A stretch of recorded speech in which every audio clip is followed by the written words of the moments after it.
Hey, Gary from Greatest Skills again. We're going to be doing a brake job, a Volvo 850 turbo wagon.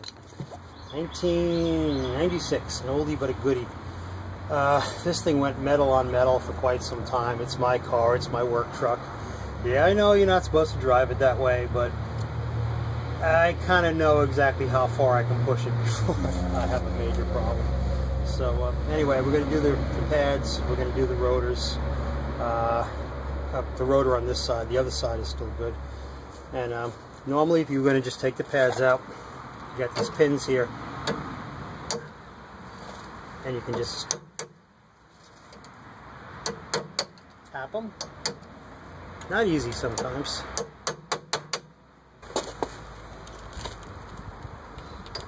This punches have seen better days.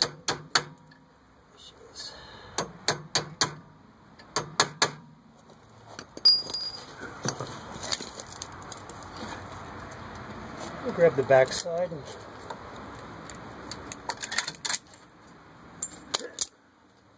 There's the pins.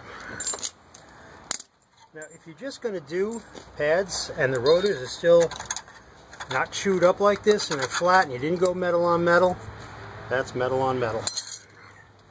You can get away with just prying these out, pulling the pins, sliding new pads back in, putting it back together. As long as the rotor is relatively flat, you don't even have to take it out and machine it. I mean, I know there's people that say, oh, you have to change them every time. That's a new school of thought. In the old days, we used to machine these. I don't know why all of a sudden now nobody machines them anymore. They want to sell you new ones. Probably the auto parts industry started that to get you to spend more money. But normally you would just cut these. I mean, this car's in 1996. When I was a mechanic, I was working on 96s. We used to machine rotors. Now all of a sudden they tell you, oh, don't machine rotors, like it's like something is drastically changed.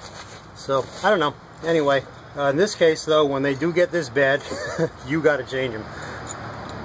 13 millimeter, I believe, in the back.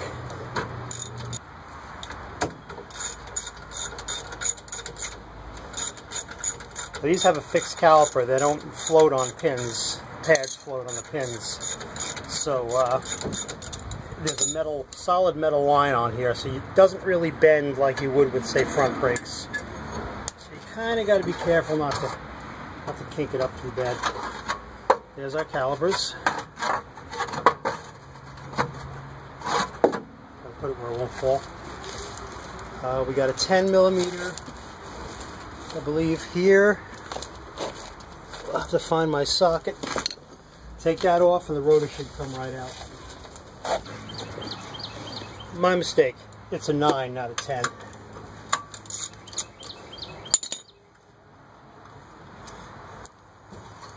Sometimes you gotta bang on them a little bit. There's the emergency brake shoes, separate from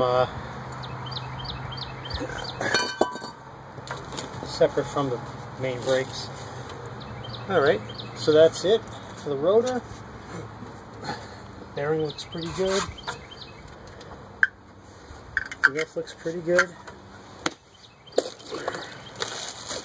New rotors, when you buy them, got Cosmoline on them to keep them from rusting.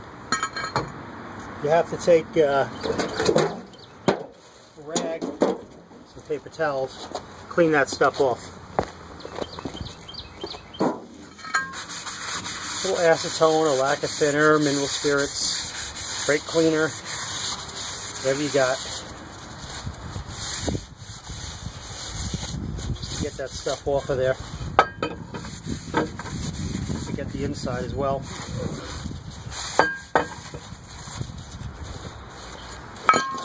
Alright, got all the Cosmoline off. Put the rotor back on. I always like to put a little bit of grease. Real thin layer here, just to keep the rust from coming back.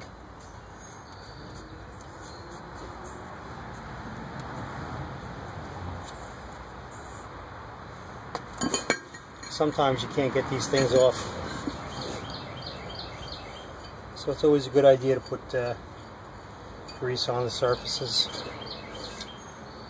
Okay, goes on like this. Alright, so after you get the rotor on, a little grease, put that pin back in there. It's just to hold the rotor in line with the bolt holes. Makes it easier to get the tire on later. If you lost it, it would be a pain, but it wouldn't be the end of the world. You could still do it. Alright, next we're going to compress the piston. Just going to put the rotor, the caliper in place. Put one of these old pads in here as a spacer. And then carefully pry against the piston until it goes in.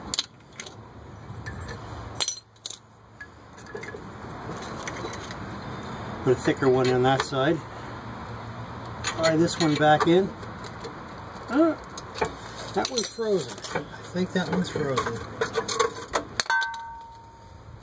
May have to mess with that a little bit more to get that to work right. Alright, so we had a slight change in the project. The caliper had a frozen piston and it would not go back in. I tried freeing it up. That didn't work. So had to go out and get another caliper. Now you just take the line, screw the line back in. It's easy to do this before you attach the caliper to the car, because then you can kind of line it up a little better so you don't cross thread it. Just got it started. And remember what I said about the grease. These are the bolts I took out to mount the caliper. You can see how they're greased up. They came right out. So you always want to keep things lubed when you put them back together.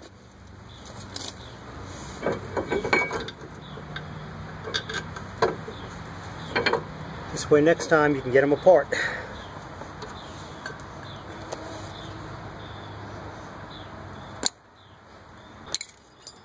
.13mm.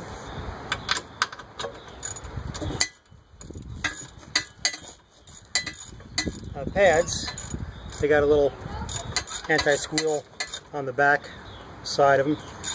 They should be attached. If they're not, you just pop them on. And they just slide right in like that.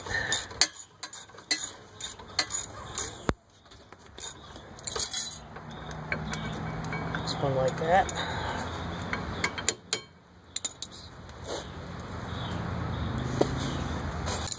New hardware.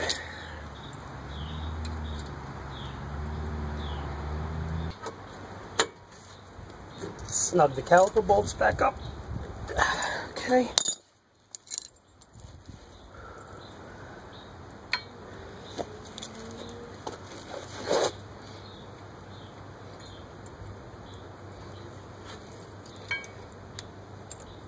I forget how these go exactly. Oh, they go like this. That's right. Yeah, look at the old one. Yeah. Okay, so now a little spring goes in there. The pin goes over the top of it. Just tap it till there's a ball on the end of the pin. Just tap it till it goes in. Same with this side. That's it. I'll show you the detail on that. That little ball in there, it pops into the hole and it retains the pin, keeps it from coming out. And that's it. That's all there is to doing Volvo brakes. Now, I have the line on tight. I'm going to gravity bleed it. Just let it drip for a while until the fluid comes out, which it is. And we'll tighten it up and then we'll try, see if we got a good pedal. That's it.